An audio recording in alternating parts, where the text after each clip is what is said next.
मैं बधाई देना चाहूंगा नीरज जी को, क्योंकि लगातार वो देश के सम्मान को ऊंचा करने का काम कर रहे हैं। आज जो उन्होंने गोल्ड मेडल जीता है, इसके लिए मैं नीरज चोपड़ा जी को बहुत बहुत बधाई और शुभकामनाएं देता हूं। और ऐसा व्यक्तित्व लगातार गोल्ड मेडल लेकर के आ रहा है, बहुत बहुत बधाई है। इसके साथ आज कोई बड़े नेता जो है उन्होंने रिजाइन किया है कल, किरण चौधरी ने, और आज बीजेपी ज्वाइन कर रही है दोनों, क्या कहेंगे सर? देखिए, अभी जानकारी में नहीं है, परंतु मैं ये कहना चाहूंगा कांग्रेस के अंदर परिवारवाद है। कांग्रेस के बहुत और कई बड़े नेता कांग्रेस में घुटन महसूस कर रहे हैं, क्योंकि कांग्रेस में भूपेंद्र सिंह हुड्डा अपने बेटे को लॉन्च करने में लगे हुए हैं।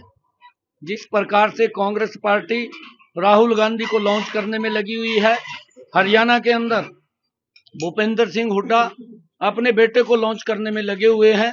बड़े नेताओं की बलि दे रहे हैं, घुटन महसूस कर रहे हैं, और इसी कारण से वो लोग इस से तंग आकर के पार्टी को छोड़ रहे हैं। और कांग्रेस आने वाले समय के अंदर पूर्ण रूप से वो खत्म हो जाएगी। एक इतना बड़ा नेत्री जिस परिवार ने हरियाणा को एक मजबूत विकास की दिशा दी है, चौधरी बंसीलाल का परिवार, और उसको कोई पूछता नहीं कांग्रेस के अंदर, उसकी हालत खराब कर दी। और हालत खराब होगी तो घुटन महसूस हुई तो उन्होंने पार्टी को तिजंजलि दी है, पार्टी को छोड़ा है। और उन्होंने आरोप भी लगाया है, मैं देख रहा था कि यहाँ तो आरोप यही लगाया है कि वो अपने बेटे को प्रपोज करने में लगा हुआ है, और हम किसी और की तरफ ध्यान नहीं है। बड़े नेता घुटन महसूस कर रहे हैं। अभी जो दावा कह रहे हैं कि विधानसभा चुनाव के अंदर बिना उनकी सरकार के किसी की सरकार नहीं बनेगी, बिना उनकी सपोर्ट के किसी की सरकार नहीं बनेगी। पता नहीं कितने % वोट आया है, क्या है, मेरे तो समझ में नहीं है, क्योंकि अभय चौटाला ने सबसे पहले बयान दिया था कि सारे इकट्ठे हो जो कहा। दुष्यंत भी इकट्ठा हो गया, एक पल्ली के ऊपर बैठ गए भूपेंद्र हुड्डा, अभय चौटाला, दुष्यंत चौटाला, और कहने लगे भी करनाल से हराओ बीजेपी को, और एक पल्ली के ऊपर सारे जने बैठ गए। जोर भी लगा लिया, जहां किसी को वोट नहीं पड़ा, कांग्रेस को ही वोट वो आया।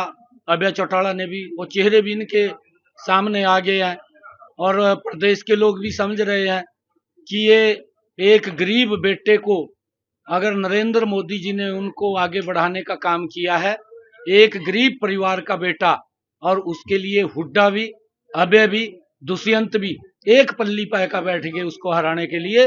परंतु मैं करनाल की जनता का दिल से धन्यवाद करूंगा, उन्होंने निर्णय किया कि नहीं, हम गरीब के बेटे को चंडीगढ़ पहुंचाएंगे। और जो ये बात बोलते थे कि करनाल से चंडीगढ़ का रास्ता जाएगा, करनाल के लोगों ने ये संदेश उनको दे दिया है कि चंडीगढ़ रास्ता तो जा रहा है करनाल से, परंतु भारतीय जनता पार्टी का जा रहा है।